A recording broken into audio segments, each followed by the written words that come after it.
Oke, selamat sore teman-teman semua. Assalamualaikum warahmatullahi wabarakatuh. Sore ini kita akan mendiskusikan bagaimana cara menulis suatu tesis secara bertahap ya. Kita pelan-pelan. Kita awali dari cara menulis background of study di situ, atau latar belakang dari kajian, atau orang sering menyebut sebagai latar belakang masalah di situ. Yang seringkali orang banyak kurang paham atau mengalami kebingungan bagaimana cara menuliskan latar belakang masalah. Biasanya sekali dia bisa menuliskan latar belakang masalah, nanti setelah itu dia akan cenderung lancar di dalam proses penulisannya di situ. Sampai kira-kira nanti mulai akan agak sulit lagi ketika melakukan literatur review di situ. Nah, saya akan mulai satu persatu dulu supaya pelan-pelan. Saya awali dari bagaimana cara menuliskan latar belakang masalah ya. Yang kemarin hasil yang sudah dikirimkan ke saya masih ada beberapa catatan di situ ya. Nah, pertama-tama sebelum Anda menuliskan latar belakang masalah, itu kalian perlu melihat terlebih dahulu, ya kira-kira fenomena apa yang penting, dan kemudian masih banyak orang yang melakukan kajian tersebut. Kalau kita katakan bahwa tidak ada yang melakukan kajian, itu sebenarnya hampir tidak mungkin, karena banyak kajian yang sudah dilakukan di semua aspek di situ. Nah, yang akan kita cari nanti itu adalah apa sih sebenarnya gap of knowledge yang perlu disumbangkan oleh kita di dalam konteks ilmu pengetahuan. Oleh karena itu, untuk menuliskan latar belakang masalah, kita perlu pertama melakukan kajian awal ya, atau dalam bahasa Inggris disebut sebagai preliminary research. Nah, preliminary research ini penting karena dia merupakan tahap awal untuk mengetahui suatu fenomena yang membuat Anda tertarik dan kemudian penting untuk dikaji. Itu yang paling penting. Nah, kemudian Anda akan melakukan preliminary research dengan cara melakukan observasi terhadap fenomena, ya, ataupun kemudian Anda juga bisa membaca-baca literatur mengenai tema yang membuat Anda tertarik di situ. Ya, misalnya saya kasih contoh. Anda tertarik pada suatu fenomena tentang human trafficking, misalnya. Ya, nah human trafficking ini kemudian Anda cari kajian-kajian mengenai human trafficking di Indonesia ataupun juga di negara lain. Nah, dari situ Anda bandingkan pengalaman-pengalaman dari peristiwa human trafficking yang sudah dianalisis dari berbagai negara, kemudian Anda baca terlebih dahulu. Nah, membaca literatur terkait dengan isu yang Anda tertarik, itu juga bagian dari preliminary research di situ. Kenapa itu penting? Karena Anda bisa membandingkan antara human trafficking di suatu negara dengan negara yang lain di situ. Ya. Jadi itu menjadi sesuatu yang penting. Nah, preliminary research bisa mencakup kajian literatur, Anda pergi ke perpustakaan atau mencari literatur-literatur yang bisa diakses melalui internet misalnya. Di situ Anda bisa memperoleh literatur ataupun juga tulisan-tulisan orang yang memiliki validitas dan reliabilitas yang tinggi karena pernah diriset secara seksama, maka itu menjadi penting dari bagian preliminary research. Nah, jadi kalau Anda kemudian sudah membaca literatur terkait dengan human trafficking misalnya, Anda kemudian bisa melakukan survei kecil-kecilan. Survei itu artinya Anda melihat-lihat, ya, bertanya-tanya sedikit, ya, kemudian juga melakukan observasi Di situ Anda melihat kawasan yang Anda teliti, misalnya di suatu desa terpencil, katakanlah di suatu desa terpencil yang sangat kondisinya sangat miskin. Di situ terkenal bahwa merupakan daerah yang sering mengalami human trafficking di situ. Nah, kemudian Anda melakukan observasi di kawasan tersebut.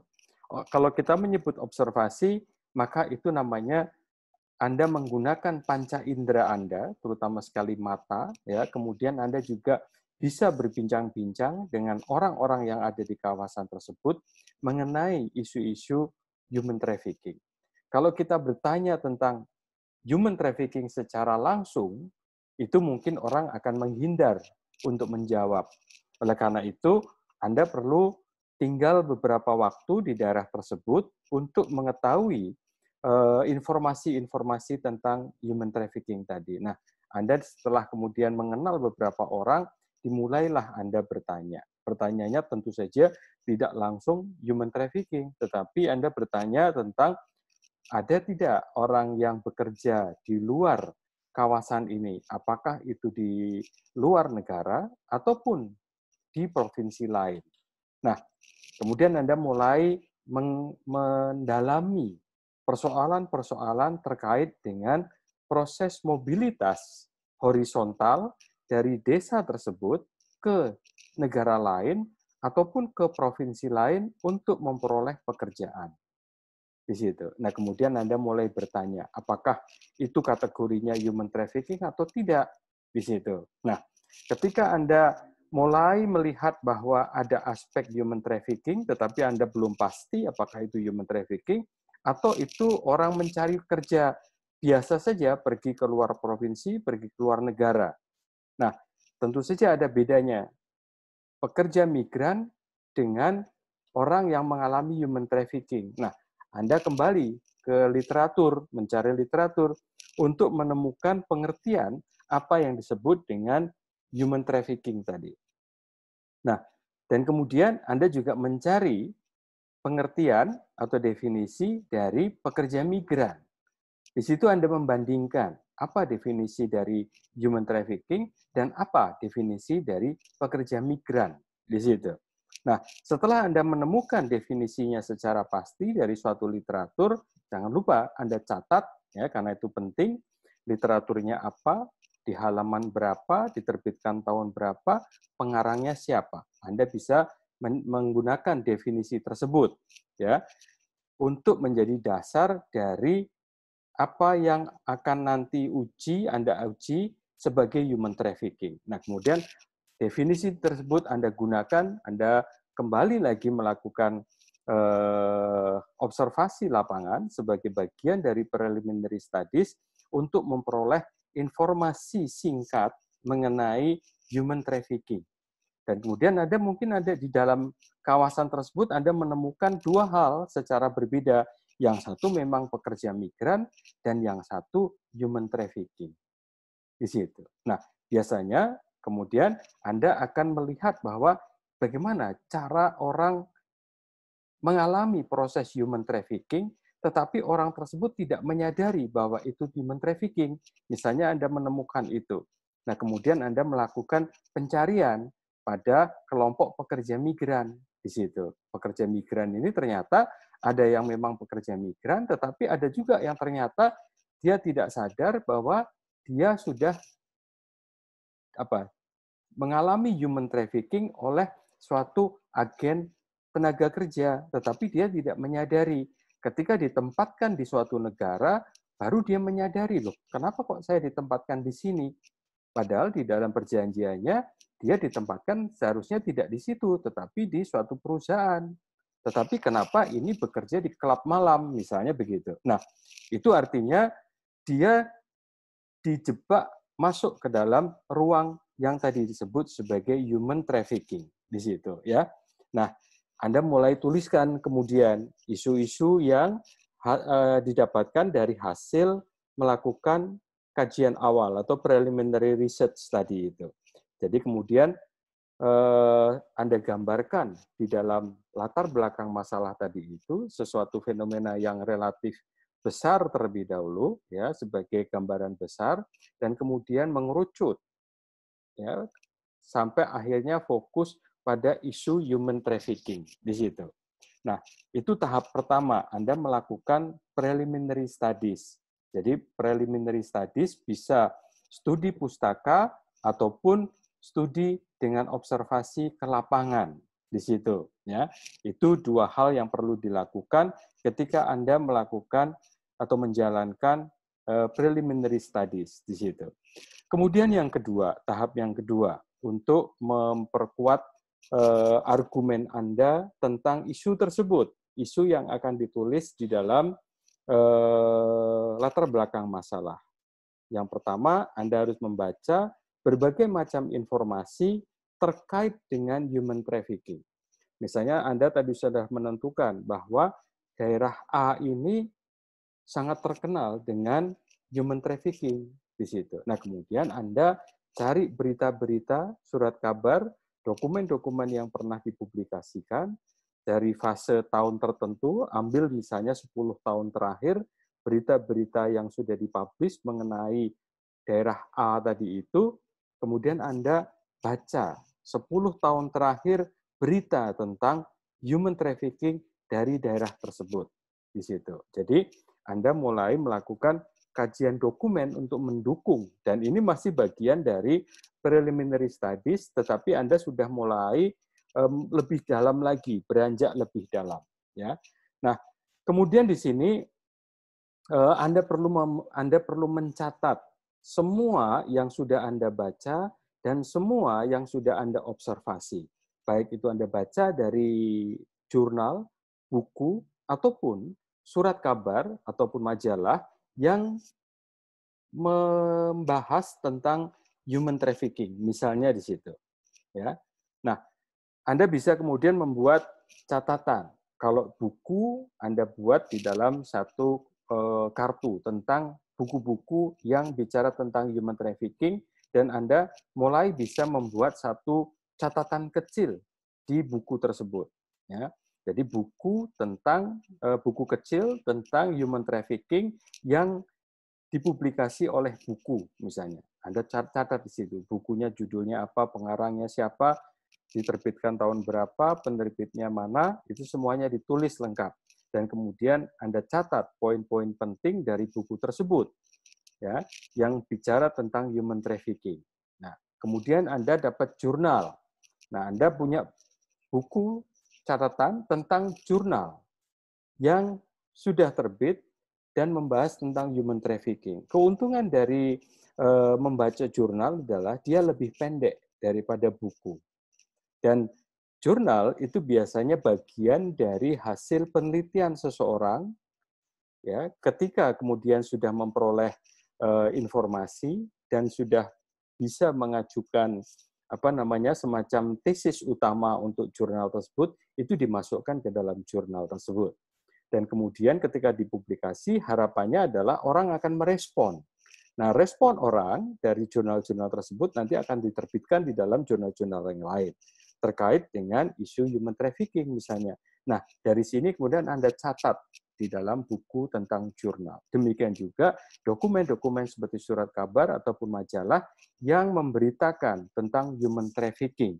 Nah, di situ Anda bisa mencatat, termasuk juga jangan lupa dokumen tentang statistik dari kawasan tersebut yang menunjukkan bahwa fenomena human trafficking di kawasan yang Anda teliti memang tinggi di situ. Nah, di sini kemudian sangat penting untuk mengumpulkan catatan-catatan tadi. Nah, catatan-catatan tadi itu kemudian pada tahap berikutnya, yaitu tahap ketiga, catatan-catatan tadi kemudian Anda tuliskan menjadi latar belakang masalah.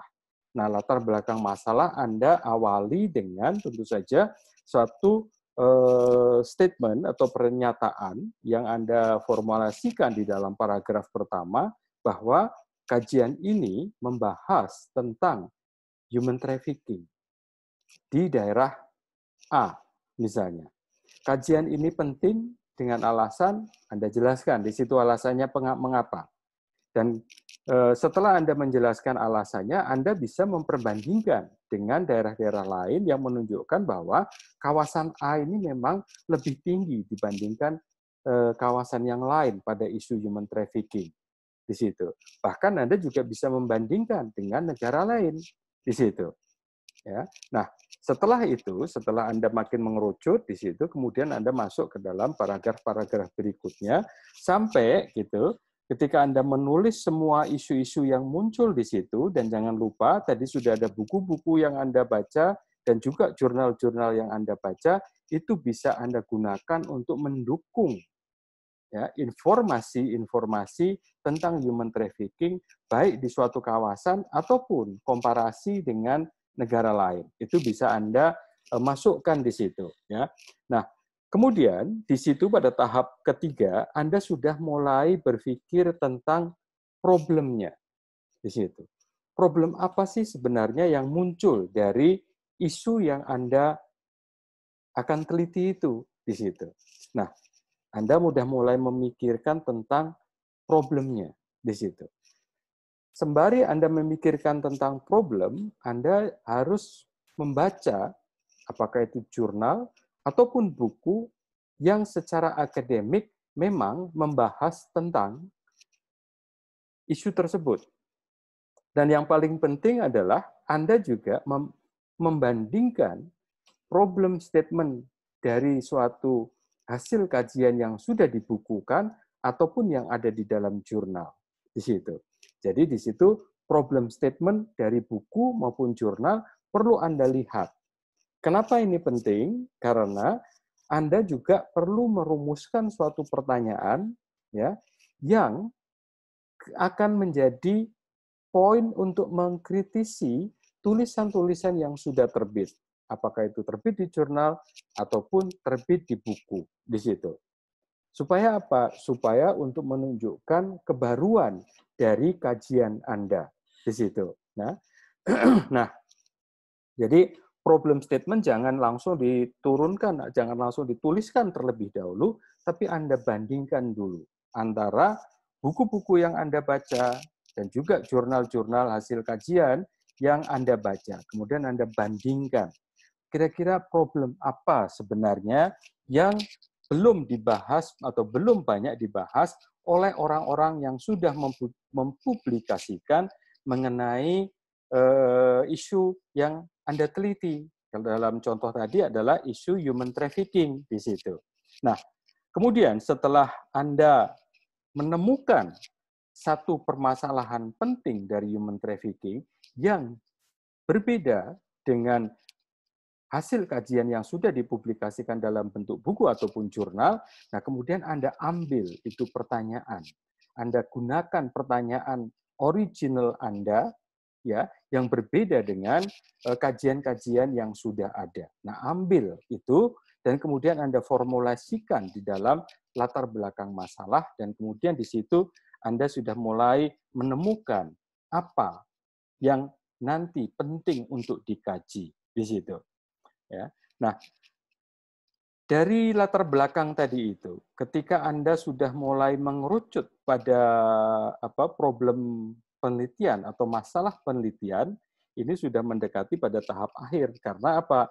Karena di situ Anda merumuskan bahwa masalah utama ya, dari human trafficking ya, itu memiliki kaitan yang kompleks antara kondisi sumber daya alam daerah, sumber daya manusia, kualitas sumber daya manusia, ya, dan juga kehadiran negara di dalam situasi kelangkaan tersebut, misalnya kelangkaan sumber daya. Nah, bangunan ini mungkin pernah diteliti oleh kajian-kajian terdahulu, baik itu di jurnal ataupun buku-buku ataupun skripsi-skripsi atau tesis ataupun disertasi yang pernah ditulis orang di situ. Nah, 3 faktor tadi itu sudah dilihat orang. Tetapi mungkin ada faktor lain yang belum Anda lihat orang. Mungkin faktor kultural yang belum dilihat, atau faktor politik, atau faktor lainnya lagi. Nah, ketika Anda menemukan suatu faktor di dalam suatu fenomena, ya, setelah Anda formulasikan masalahnya tadi itu, jadi masalah Anda formulasikan di dalam latar belakang masalah sebelum Anda menuliskan pertanyaan penelitian. Itu sudah dirumuskan di dalam satu atau dua paragraf yang kemudian Anda nyatakan bahwa fenomena tersebut penting untuk dikaji. Mengingat fenomena human trafficking ini adalah fenomena yang terkait dengan kemanusiaan di situ. Dan fenomena human trafficking di daerah A sudah lebih dari 30 tahun tidak menurun, tetapi justru meningkat terus-menerus. Misalnya begitu. Tetapi tadi sudah Anda rumuskan persoalan pentingnya di situ. Nah, setelah Anda kemudian merumuskan problem statement-nya, karena problem statement itu harus jelas, dan kemudian harus menunjukkan bahwa itu penting untuk diteliti. Setelah itu kemudian Anda memformulasikan apa yang disebut dengan pertanyaan penelitian. Nah, pertanyaan penelitian ini nanti yang akan terkait dengan metode penelitian Anda di situ. Jadi, ketika Anda membuat pertanyaan penelitian, Anda sudah mulai berpikir. Ya, apakah Anda bertanya dengan jenis kategori yang ada di dalam pertanyaan seperti misalnya apa? Jadi misalnya pertanyaan apa ini adalah apakah ada hubungan antara kemiskinan dan kualitas sumber daya manusia terhadap human trafficking misalnya. Kalau Anda pertanyaannya jenis apa, ya, maka kemungkinan besar yang paling besar itu adalah Anda akan menggunakan metode penelitian kualitatif. Tapi itu nanti kita pikirkan belakangan metodenya. Ya. Kalau pertanyaannya apa, ada kecenderungan untuk melihat fenomena tersebut dengan menguji hubungan antara variabel yang satu dengan variabel yang lain, dan ini artinya Anda menggunakan metodologi kuantitatif di situ. Ya, itu yang pertama. Kalau Anda pertanyaannya misalnya kategorinya seperti mengapa, ya, mengapa ini menjawab pertanyaan tentang alasan terjadinya human trafficking. Kalau Anda mencari alasan human trafficking, maka kemungkinan terbesar untuk menjawab pertanyaan mengapa ini itu adalah metode penelitian kualitatif. Karena ini alasan, maka Anda perlu melihat aspek historis dari fenomena tersebut.